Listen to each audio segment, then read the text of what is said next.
Hello, fish friends and mermaids. Welcome back to another Story Saturday. Today I'm going to be reading Chapter 7 of Nancy Drew, The Mystery of the Moss-Covered Mansion. The phone connection remained on, but there were no voices.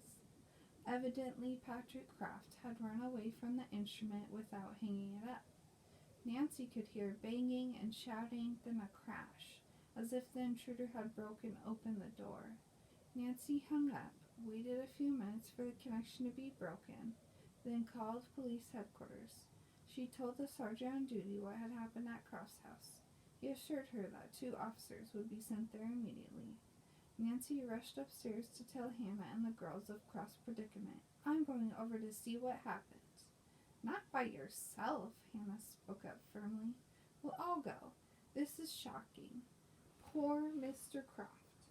With Nancy at the wheel, they covered the distance to his house in a short time. A police car and an ambulance stood in front, and sympathetic neighbors had begun to gather. "Oh, he's been hurt," Buzz exclaimed. Nancy pulled up to the curb and jumped out. Patrick Croft was just being brought out on a stretcher. He was unconscious and his face the color of pale alabaster. 2 policemen followed. After the ambulance pulled away, Nancy spoke to the taller officer, telling him she was the person who had phoned headquarters. "I'd like to explain to you in more detail what I know about the attack tonight." "Come with me, miss," said the officer, and added, "My name is Reagan." He led the way back into the house, then took a notebook and pencil from a pocket. "Tell me everything you can," he said. "Sometimes a small detail that the average person considers unimportant can prove to be a very valuable clue." Nancy knew this very well from her own sleuthing experiences. She introduced herself and said where she was from, then said, "Mr. Croft was a security guard at NASA. He's the one responsible for allowing the truck with explosive oranges to come on the base." "Oh, you know about that," the officer replied. Nancy nodded, then related Patrick Croft's telephone conversation verbatim. "So Croft thought that the caller might have been the truck driver," Officer Reagan observed. "If he wasn't Mr. Billington, have you any idea who he is? And why did the person who phoned not want Croft to contact you?" "I don't know the man's name," Nancy answered. "That's what I'm in Florida to find out. My father and a local lawyer are trying to solve this case and prove Mr. Billington innocent." "I see," the policeman said. "Poor Croft was beaten into unconsciousness, so it will be some time before he'll be able to answer any of our questions." Ryan told her that there was only one set of clear footprints, but this was not a help in identification because the intruder had worn flippers. "Also, the man must have had on gloves," the officer said, "because he left no fingerprints." The word flippers caught Nancy's attention and she remarked, "The man you'll be looking for could be a snorkeler." "You're right," Reagan admitted. Then he asked, "By the way, have you and your friends visited the Real 8 Museum of Sunken Treasures yet?" "No, we haven't." "Do by all means. It's most interesting, even though a little terrifying if you visualize what happened during one of the worst hurricanes on record." "Well," the officer said, "I must go. Thank you for your information." He escorted Nancy outside. His fellow officer produced a padlock for the broken front door and pocketed the key. The police car pulled away. A curious group of neighbors who had gathered finally dispersed. Hannah and the girls started home. On the way, Nancy said she felt largely responsible for what had happened to Croft. Hannah asked, "How would you possibly be responsible?" Nancy replied, "We know there are people who don't want us working on Mr. Billington's case. They're probably watching all our movements. They found out I went to Croft's house today and figured he had told me all he knew about the case. That's why he was beaten up." "How terrible," Bess said angrily. "Here's another possibility," said George. "Suppose Croft is actually one of the gang. He might have been the inside man." Hannah spoke up. "If Croft is one of the gang, why would they beat him up?" "Because," George replied, "he was given a job to do at the base and he bungled it." Nancy remarked. That's good reasoning, George.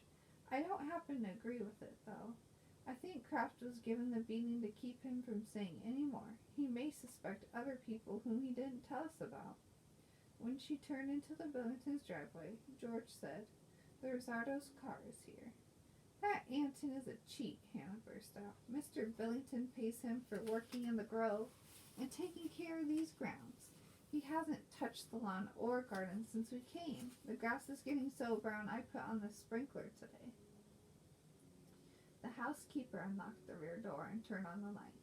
"How about a little ice cream before we go to bed?"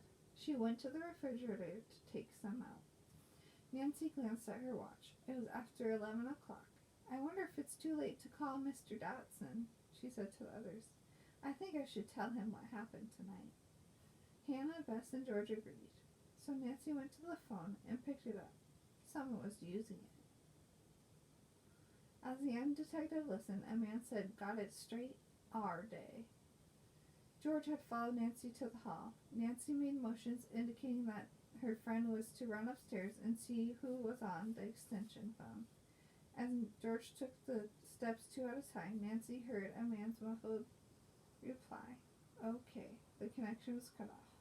George came down the stairs to report that she had found no one using the extension phone up there. "The call must have been made from the orange packing house," Nancy declared. Hannah had come to see what was troubling Nancy. After hearing about the conversation, she said firmly, "Nancy, you're not going to that place to find out. It's too dangerous. Anyway, the person who used the phone has probably left by this time." Nancy agreed. "But I think Anton should investigate," she said. "I'm going upstairs and telling him." George gave a sardonic laugh. "He won't thank you for waking him up."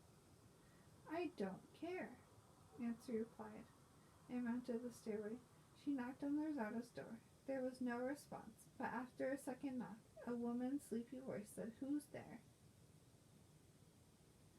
"It's Nancy Drew, Tina. I'd like to speak to Anton. It's very important." There was a long pause, then finally Tina came to the door. "Anton can't see you now. He's taking a bath. Please tell him that some prowler is in the packing house. He'd better go find out about him."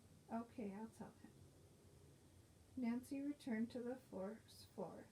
She and the others ate their ice cream, but Anton Rosardo did not appear. "Some more of his indifference," George remarked. "He's a surly person." "Yes," Beth spoke up. "He's no help at all around here. I certainly think Mr. Billington should be told." "You can bet he will be," Hannah informed her. When they finished the ice cream, the girls washed and dried the dishes and spoons. Then they put out the lights and followed Hannah up the stairway. Suddenly, Nancy turned back. "What is it?"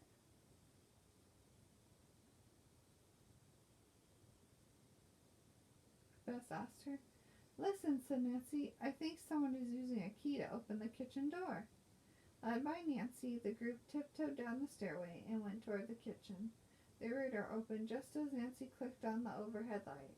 They were astounded to see Anton Rosardo coming in. "You weren't taking a bath at all, as Tina said," George cried out.